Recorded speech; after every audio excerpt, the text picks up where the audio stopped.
Welcome to Career Candour. Career Candour is a podcast where we dive deep into the journeys of remarkable professionals to uncover the lessons, insights, and strategies that have helped them thrive in their careers. Today, we have a truly inspiring guest, Mr. Norman Yanuar. Norman has an incredible career journey spanning nearly 2 decades across industries like private equity, consulting, digital transformation, and venture capital. At the moment, he is an SVP of portfolio management in one of the public listed companies in Indonesia, where he focuses on driving value creation in industries like healthcare and logistics. He has led large-scale business transformations at companies, everything from GoTo through to Cinemas and McKinsey and Company. Beyond his corporate roles, Norman is also passionate about leadership and career growth, mentoring mid-career professionals through his initiative Lead Leap.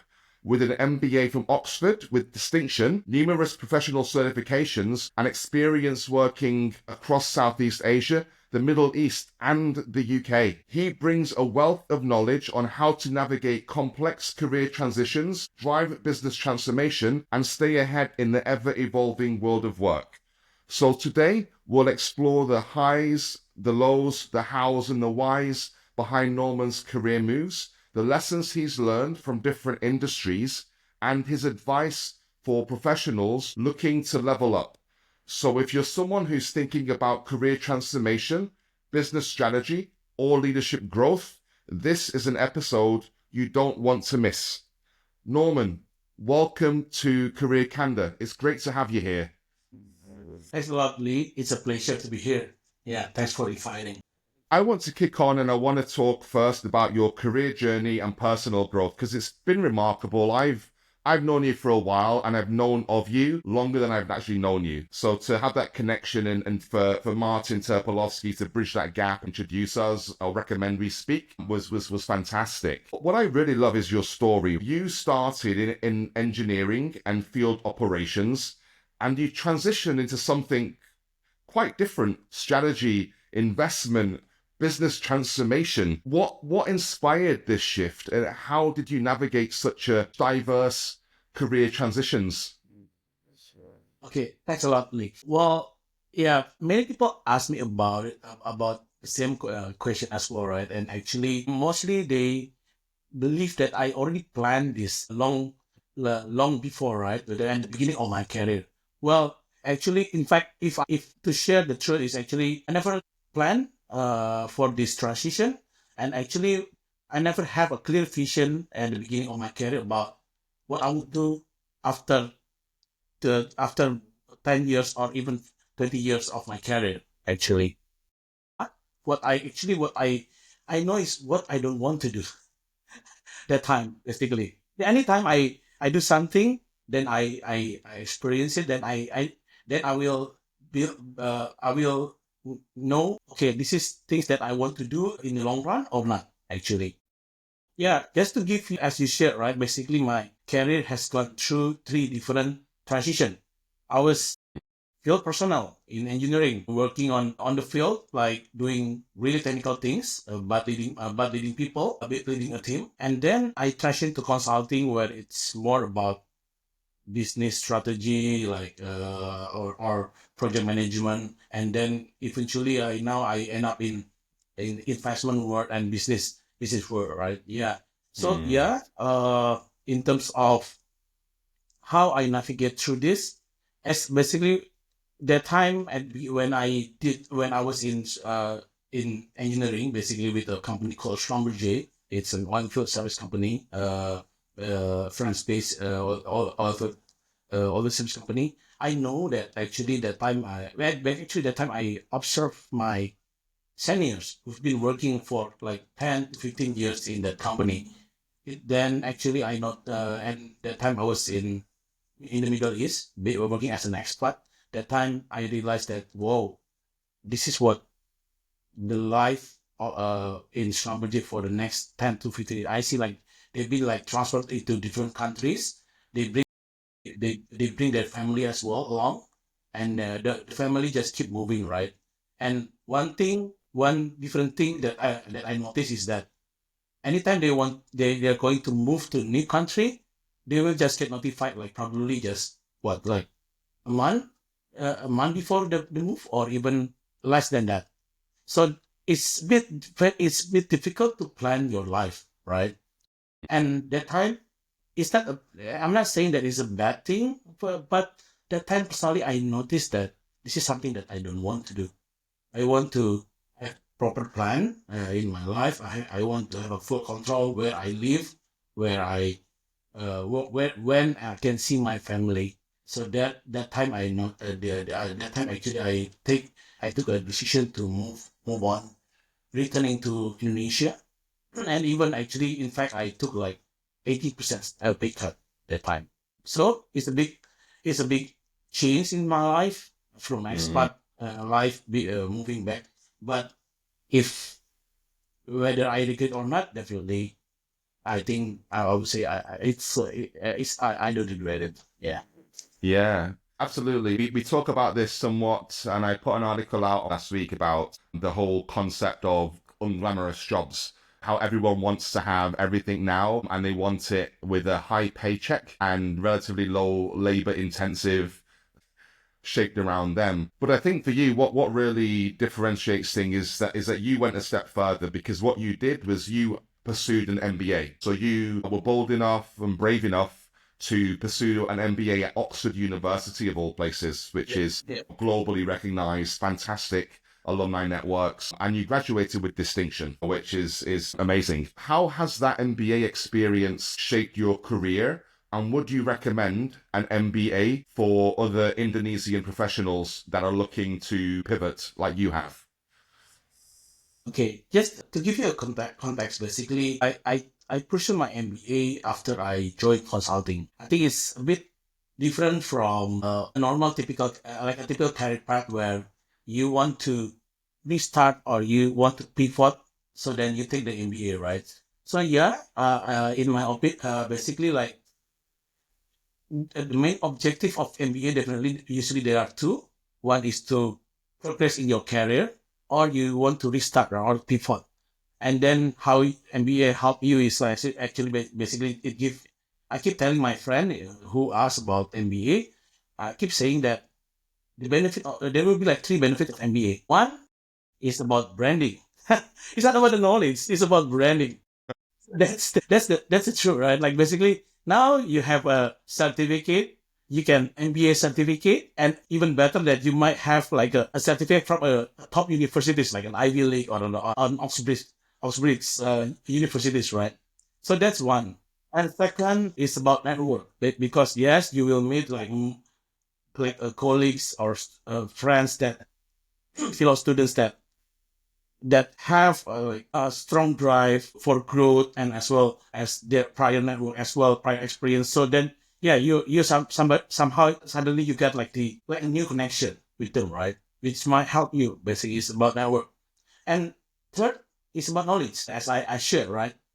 It's about knowledge. But I believe that the third thing about knowledge is getting more and more irrelevant than nowadays, because nowadays actually knowledge is being commoditized, right? It's already commoditized. You can just Google everything. Everyone, you can just go to YouTube and get any podcast, any video that can teach you about anything you want. And even now, even better now, you have your AI, ChatGPT, Google, Gemini. So basically, they can just you can ask anything, and even you can ask them to do it for you. So yes, the second one and the third one is becoming more irrelevant. But I believe that how MBA has helped me further in my career, to go further in my career, is about the two things, right? About the branding and then the network. But again, uh, if I try to relate this to my career progression, I believe that without MBA, it would be more difficult for me, yes, to transition from my second stage, from consulting career to the private equity one. It will be more difficult. Mm. It is possible, yes, it is possible because you might have different level, right? Probably like network or probably experience.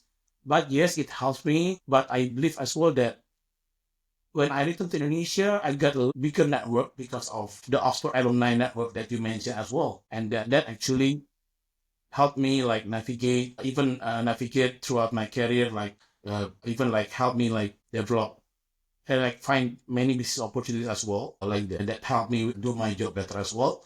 And I, on top of that, actually with that network, actually I built a lot of genuine relationship that I even until now I still maintain, and like I still keep and help me like grow not only professionally but also personally also.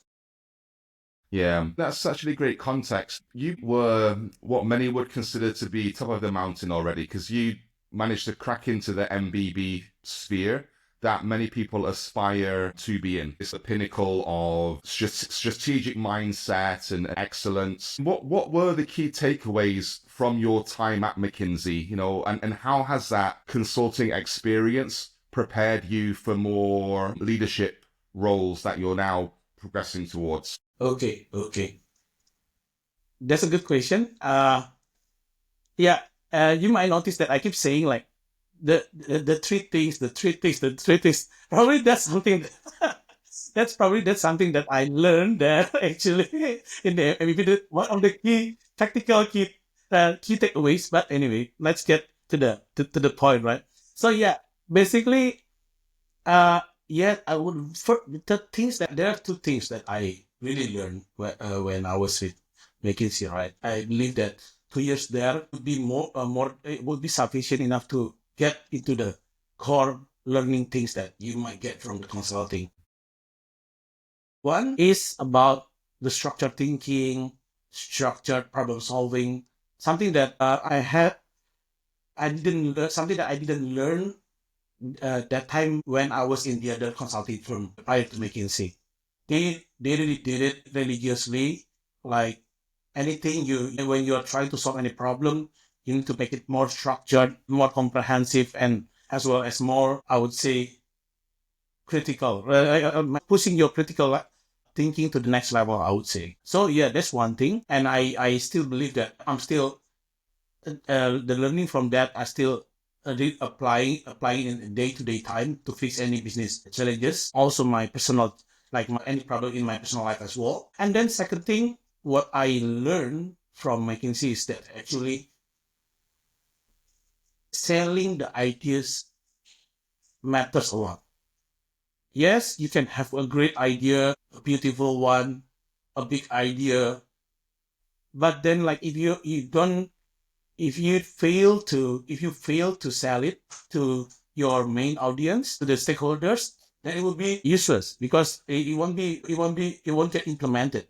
Those are the two things that I learned from McKinsey. But there's also one last thing that I learned from McKinsey, uh, is which is not about the key takeaways from my day-to-day job, but actually I just wanted to learn to share that yes, strategy is super important. Ideas after gut votes are also important.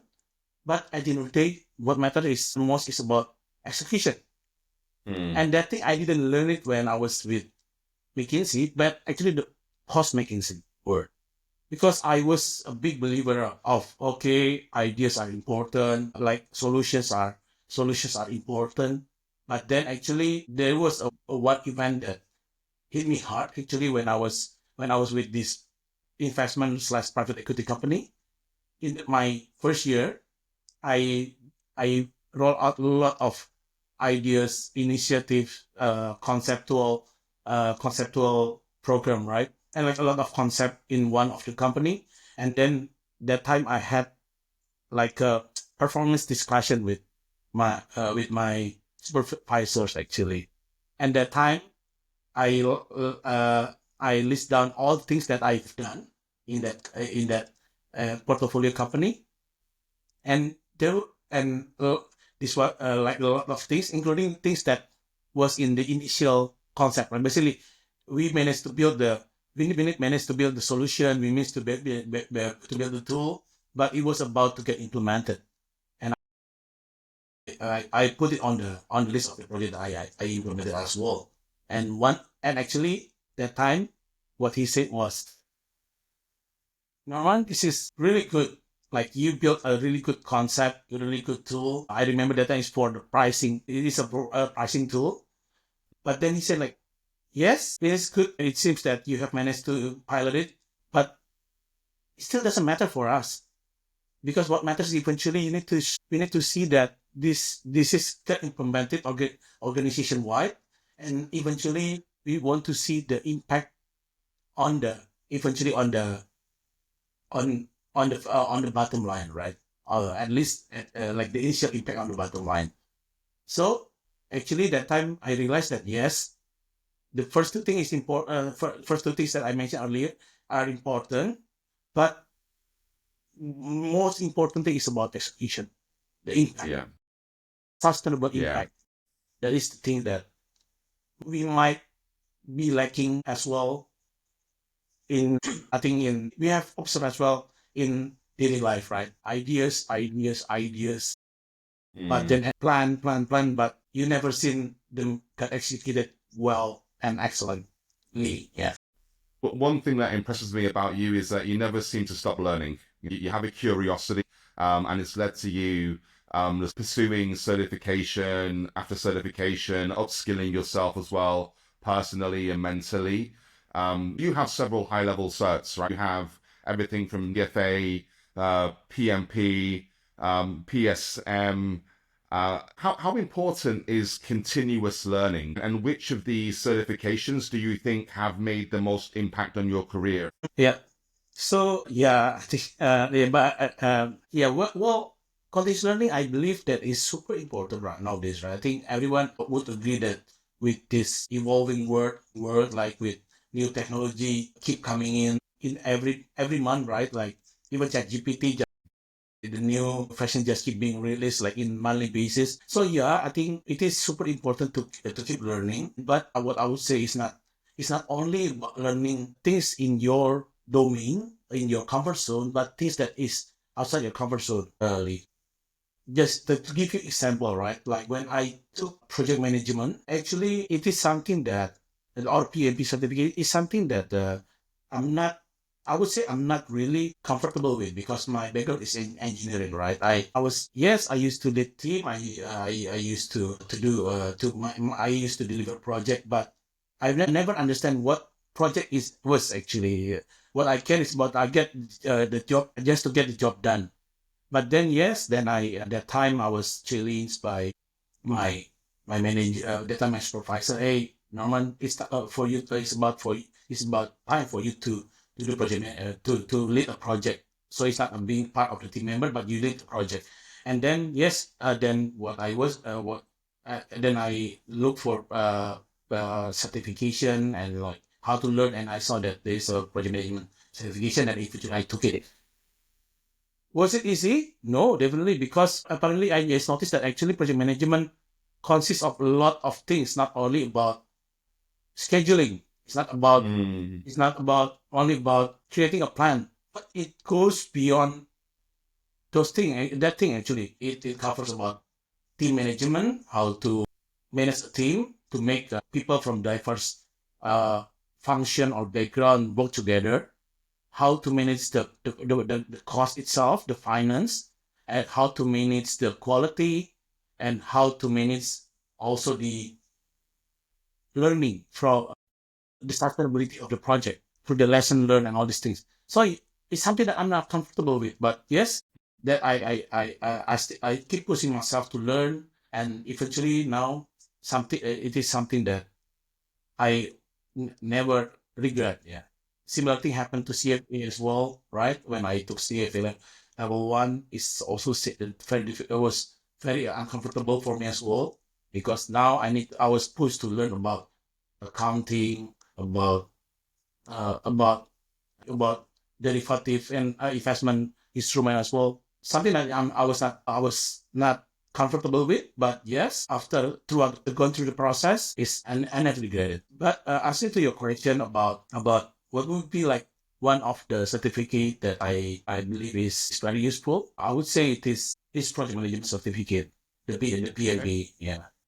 Why? Interesting. Yes, a lot of framework, a lot of discipline, a lot of, I would say, details about project management, but that you might not use in daily basis, but actually it helps you build the mindset. Yeah. The understanding that actually having like rolling out a large scale project, large scale initiative, large scale program, or like basically like something that will happen in any transformation in the company as well. It's complex thing to do. It could requires you to manage not all like multiple aspects as I mentioned earlier, and then yes, it will.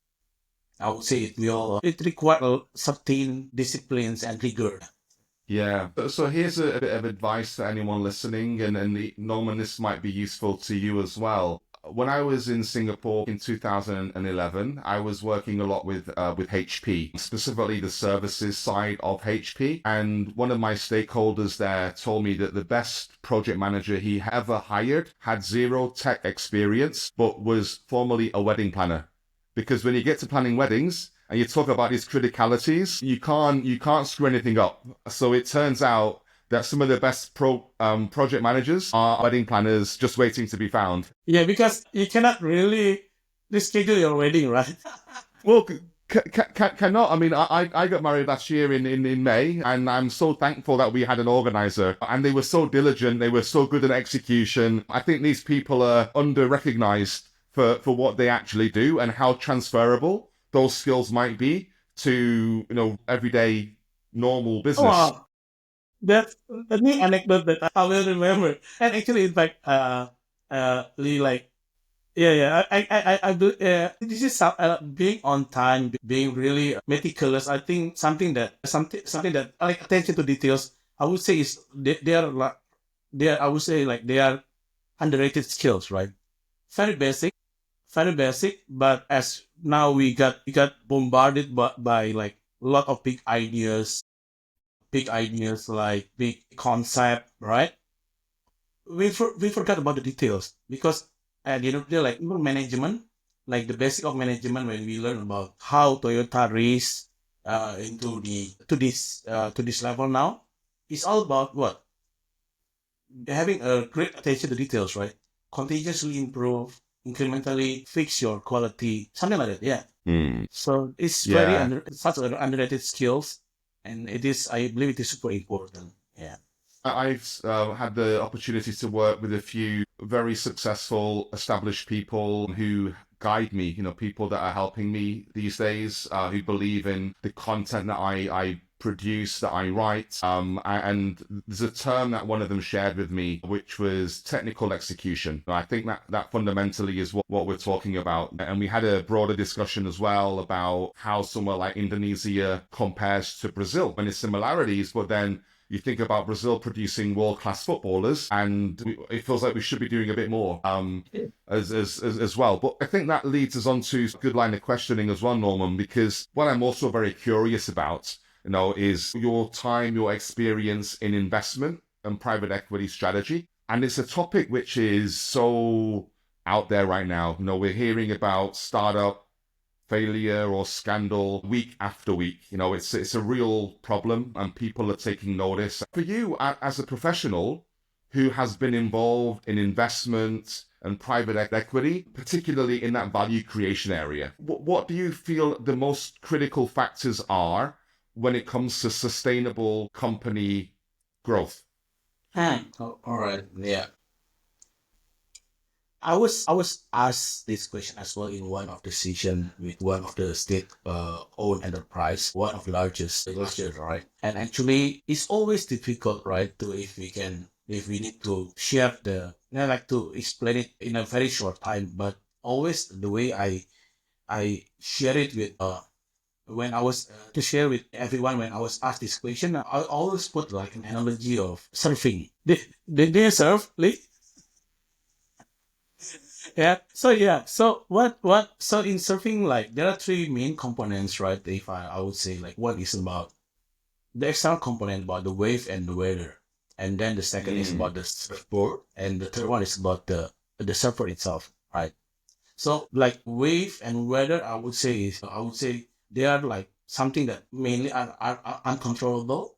They are just inherent risks that you need to find the right time to be in, right? Basically, because you need to deal with it's uncontrollable. It's like the economic situation. It's about the seasonality of industry. Those are the things that you need to think and you need to deal with. Basically, adapt your strategy to as well. And then the second one, as I mentioned, is about the surfer. It's about the company itself, basically about its financial, it's about its organizational culture, which I believe is one of the most important thing. And then about technology and about the process, all about all the knowledge inside the institutional knowledge that it has, basically.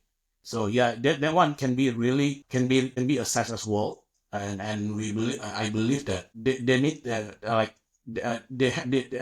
each company will have different maturity, right, for each aspect. But like the third one, but then the but this is about the server or the leadership or the top leadership. And what based on my experience when creating value in the company, first, the controllable things you need to keep always be aware of. But then you will focus on the things, controllable things, right? And to change this and to manage the second one, the server board, and there you need to make sure that the server is I believe is the server is the most important one, the top leadership, like not only the CEO but like the main, like the top management. I would say the executive that will not only communicate the strategy, but also like taking in charge of delivering, like executing the strategies. Yeah, I believe those are the main things that are critical when you want to build sustainable growth in a company. And what I believe as well that among this top leadership team, they need to be really, there has to be like a trust. I would say there has to be trust among themselves. There's no way that there's no way that they work differently in silo, because otherwise then it's very difficult for you to build on the second part, right? On the surfboard itself, like making sure that the technology is strong, like the system, the people, the process are well integrated. From what I know, you played a key role in the initial integration of Gojek and Tokopedia. So, Gotu, which is a crown jewel in terms of what people know Indonesia for as startups and startup success, even though things haven't quite materialized as fully hoped. What are the biggest challenges in something like that from a post-merger integration perspective? And how do you ensure that those synergies materialize when you're dealing with such large-scale companies that have their own culture, infrastructure, belief system? Okay, first I will just quote like a famous saying that history repeats itself, right? Yeah. So to answer that, actually, uh, one thing that first of all, experience in go to like leading the possible integration is definitely like a really good experience. I learned a lot from that because yes, it's once in a lifetime experience, definitely, like managing like such a possible like managing possible integration in such a big organization, right? And but actually one thing that I learned is that, as I shared, that actually uh, all the key things that is required are there actually in the lesson learned that you can find in many business cases. And actually that and then one thing when I managed that one thing that I recall is the business case that I learned during my MBA. It's about Daimler Chrysler merger, actually. Like, one of the key takeaways the is about the cultural incompatibilities, because it's a merger between German and a US, right? I think it's a Michigan-based company or something like that. So they have two different ways of doing the business.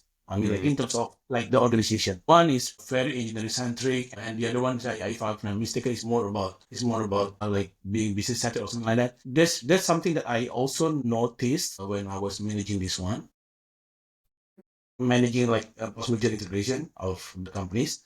Like if the cultural compatibilities among between these two organizations cannot be solved or resolved, then it's very difficult because yes, you need to integrate not only people, you need to integrate the system, you need to integrate the process. so to achieve synergies eventually.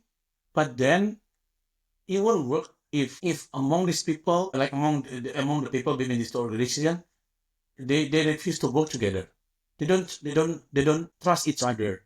They hate each other because like the way they see problems or the way they do things are totally different. So that's what I noticed. So that's the thing, like building the trust, like having common understanding. Eventually, you build like a common culture, like one single culture that unite the company together are super important in any Mhm. cases of possibility integration. And then you can eventually work on the later part, which is integrating the technology, integrating the process. That's one thing that I learned. That's one thing that is super important, I believe. And sometimes we forgot about it because it's the soft part of the organization. And probably just to add, because at the end of the day, when it comes to possibility integration, it's all about long-term journey because you cannot, because it's in the area of transformation area. You are transforming two organization into one single big organization. So at the end of the day, like Yeah. organization and like transformation, it's always a long journey. Yes, you can get quick win out of it within the next 3 or 6 months, but at the end of the day, it's a long journey. So you need to have a, yes, high level plan, but you need to have a really detailed plan and discipline to ensure that they are followed through, not lost in translation. Because Yeah. what I Yeah. noticed is that after like 6 months, you got start to there are a lot of problems outside of this post merger integration context. You start forgetting about that objective. You start get bogged down with other things, right? And you forgot about the core principle, about the core things, the core important things that needs to happen to make sure that the integration can happen. Yeah, I think what a lot of people forget, and this is something quite close to my heart because of my years of experience in the sector, is that any kind of transformation is about winning the hearts and minds of people. People get obsessed with the technology, but actually it's the human element that you need to really focus on. Someone shared with me a story about Coretta Appy here, and it was about their digital transformation and how management spent 2 years just winning the hearts and minds of Coretta Appy employees over in some of like the tier 3, tier 4 cities, so that when they eventually got to rolling out the new tech, everyone's with it. They don't see it as a threat. They don't see it as taking their jobs, and they see it as an enabler. But it took time. It took time to get that built up within people. Digital transformation is something that I'm, let's say, experienced in, but quite passionate about. Something that's on everyone's agenda right now is AI. Everyone's talking about AI. With your experience in digital transformation, how do you see AI shaping industries like healthcare or more generally? How do you see AI having an impact? All right, yeah. First of all, I'm not declaring myself as an expert in AI definitely. Like I'm not. I'm a daily user of AI definitely. Like it's already integrated into my daily work. The it's a new superpower definitely. Like to make your life much easier, much more efficient. Yeah, but then yeah, I can share Mm, from my experience using AI and from my experience leading in digital transformation in some companies, right? I one thing that I believe that I will change is actually the way like it can have a significant impact in businesses. Like it can provide like all the individual superpower, right? Actually, everyone, regardless what your function or your role or your function or your industry is, definitely it gives you a new superpower. Now you have new tutor, your own mentor or tutor. Now you have your own researcher, I would say, like analyst. Now you have your own programmer, and now you have your own copywriter, I would say, or even assistant. Now you can also create a schedule reminder, right, by using AI. So yeah, so I believe that everyone in the organization need to be able to leverage this because it's readily available, and then it should enhance productivity. It should add, because it can eliminate a lot of adding value tasks, right? So that's something. So one, I should be embedded into the like daily life of everyone, regardless the industry and the function is, right?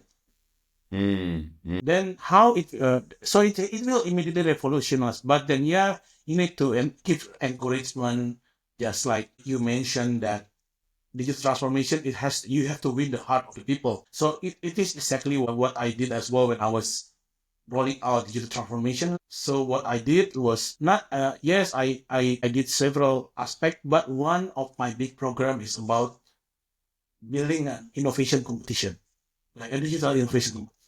So I encourage everyone who has idea how to leverage like new technology like AI. That time was about like digital tools like a Google Form or like a Google Business Suite, right?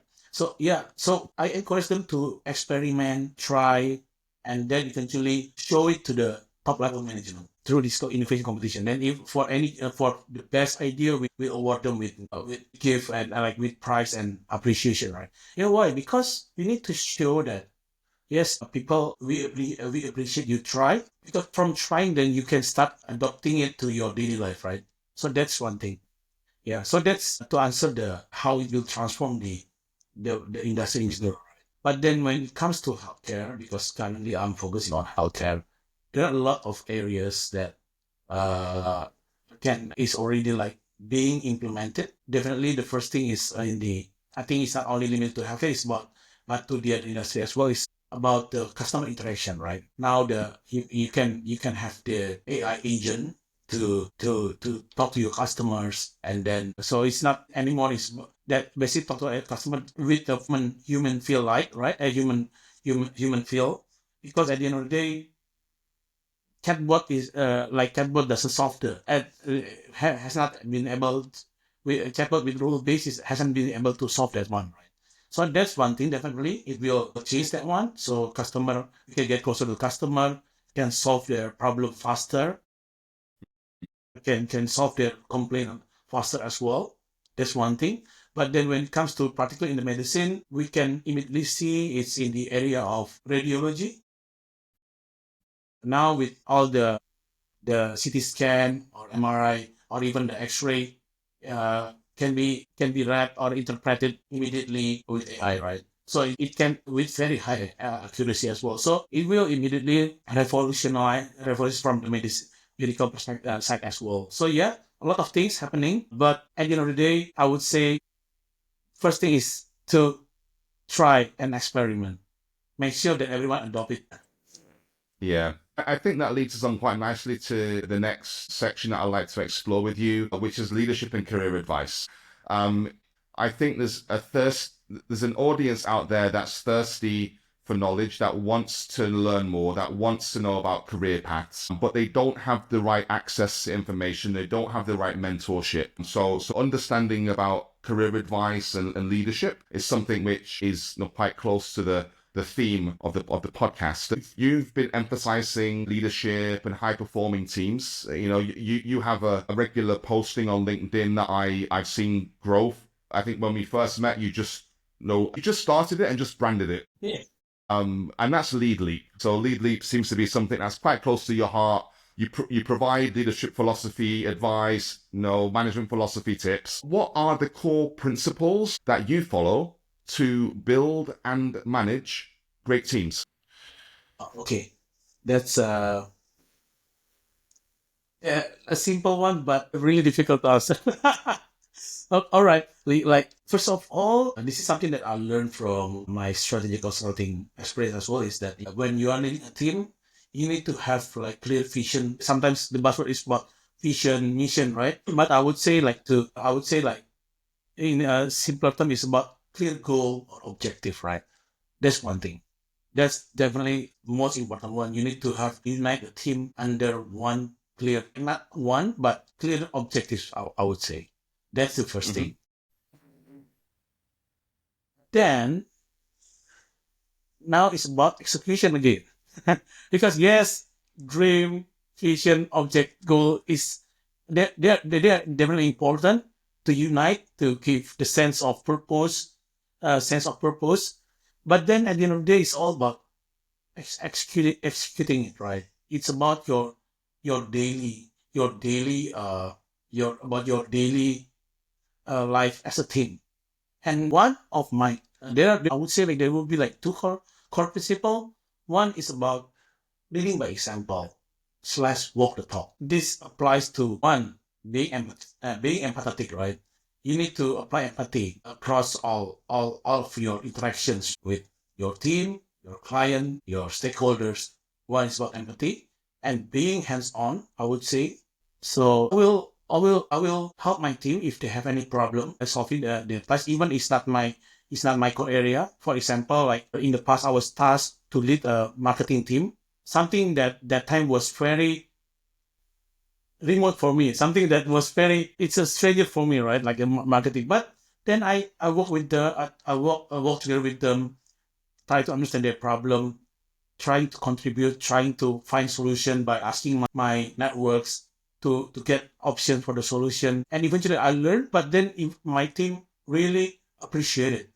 So the benefit is like, now I understand the details, but then at the same time, my team appreciate it because then, yeah, they're aware that their leader is not somebody that is only just talk, but they actually want to roll the sleeves and like really work on the solution. That is one other thing. And I believe the other thing is about when it comes to leading by example, I also show that I have growth mindset thing. So growth mindset is super important. Like I will always learn new things. I will try to be open with new possibilities. I tolerate failure as long as there is learning, there is a key takeaways out of it. So and I always show that yes, you can always grow, you can always learn, so that new things and push your, like, as long as you want to take risks and get out of your comfort zone. And then I think that the last thing I would do for the execution is about making sure that there is clear plan and cadence. So basically, yes, goal is important, but breaking it down to more manageable tasks and then follow it through with a proper cadence, like so that you can talk about the progress, adapt the plan accordingly. Those are that would be like super important. So yeah, three things just to wrap up. Goal, definitely like common goal. Walk the talk or lead by examples through across different things. And I think lastly is about having clear plan and cadence. Like discipline, I would say. Got it. We talked earlier about your career, and a topic I shared last week was about mid-career professionals pivoting, people that are on one path, disenfranchised with what they're doing, and are looking for a change. They're looking to tap into their passions or a skill set that they aren't currently. For those professionals who feel stuck in their career, what advice would you give to someone who's looking to pivot or advance their career? So it's for the mid-career professional, right? Correct.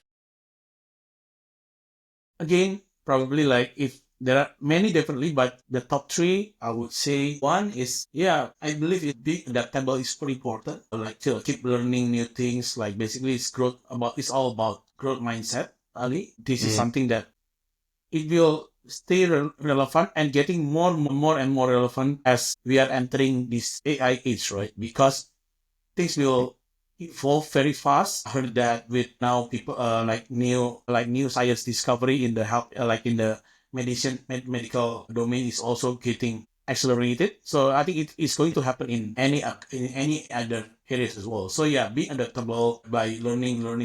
I think that's something that would help. And then second is about, yeah, you learn something, you can do a new thing, but it doesn't matter if you don't show it, if nobody notice it. So second is about personal branding. Like this is something that I also do, like, because otherwise you just keep it for yourself.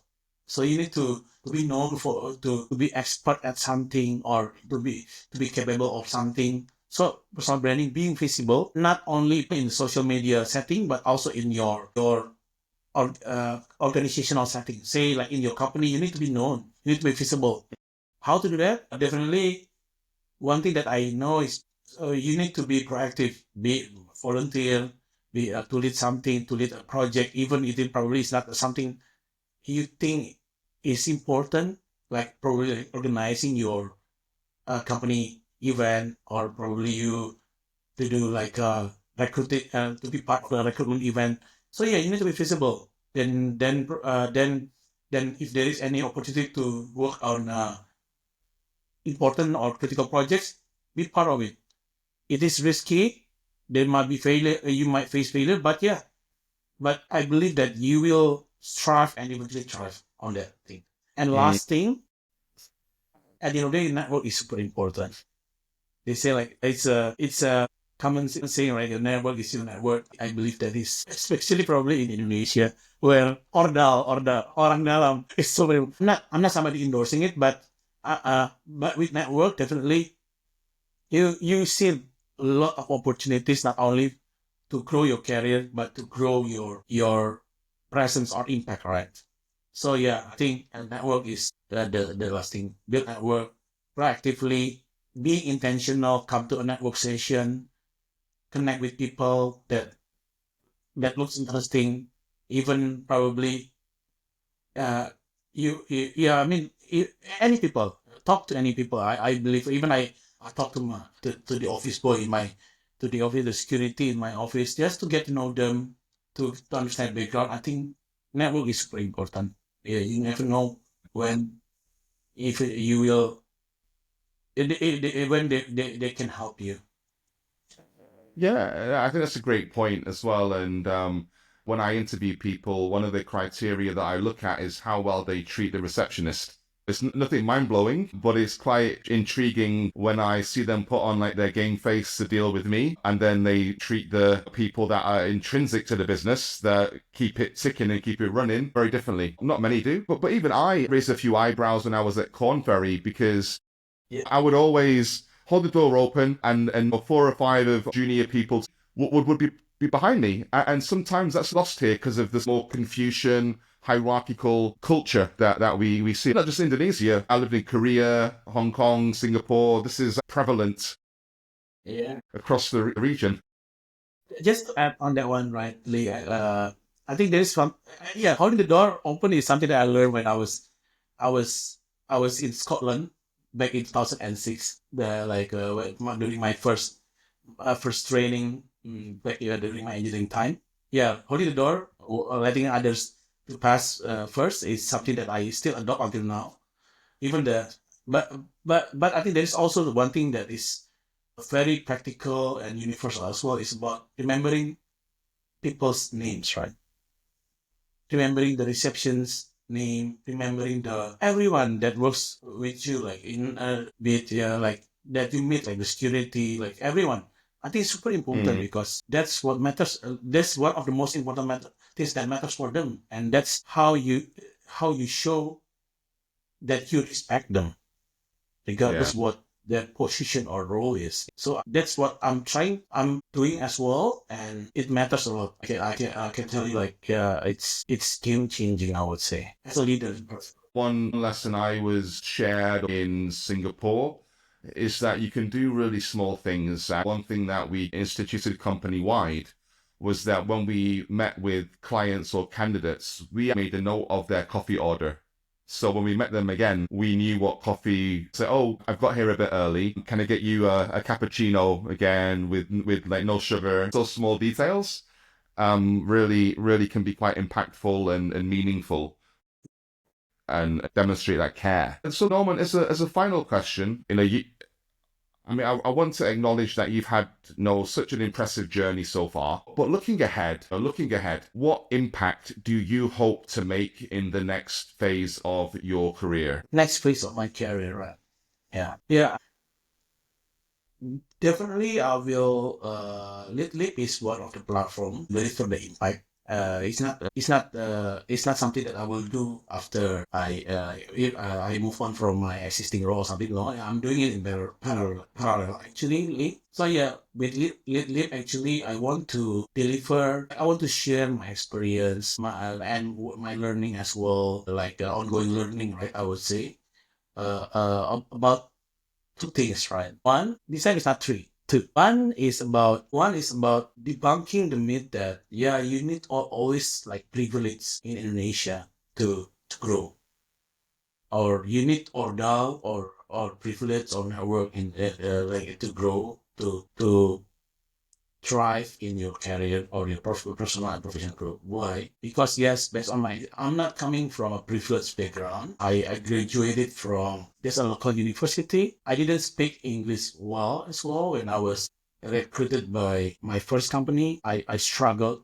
to be honest, because during my time I learned English starting from only starting from junior high school actually, and I really it's all about grammar. No, no spoken English, right? So yeah, can be done, and can be done. Like it is possible as long as you are willing to take a risk, like get off comfort zone, continues learning to learn, and then continues to learn, and then what else? Continues learning and adapt, and also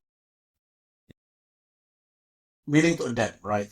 So yeah, so I believe that it is possible. It is possible. I can share you more about how I actually got accepted to Oxford MBA, although actually my GPA was below their minimum GPA. So yeah, there are a lot of things that I can share, and I want to share with others that it is possible as long as you are willing to push and you want to push and take risks, right? And then you adapt. And the second thing that I want to learn is about leadership, as we discussed, I shared also earlier about leadership. To leadership, actually, I wanted to share about leadership. Yes, about leadership, which is not all about talking, sharing ideas, selling ideas, building vision, and stop at that point. I want to show that it is super important when you lead the team, you apply several principles that got overlooked, I believe, nowadays about being hands-on, having attention to detail, being empathetic, uh, and creating a psychological safety or safe space for your team to talk, and then also about getting about following through your plan, building a proper plan and following through. So yeah, having a like a balance, a balance between strategy and execution in leading. Yeah, so those are the things. One is about possibilities even without privilege, and second is about leadership that is balanced. Fantastic. Well, Norman, thank you so much for sharing your journey, your insights and practical advice with us today. From your early days in engineering and consulting to leading business transformations and driving investments, your career path is truly inspiring. It's a demonstration of adaptability, strategic thinking, and leadership. And I love how you broke down the key ingredients for successful career transitions, building high-performing teams, and executing transformation at scale as well. There's so much that people can take away from this discussion.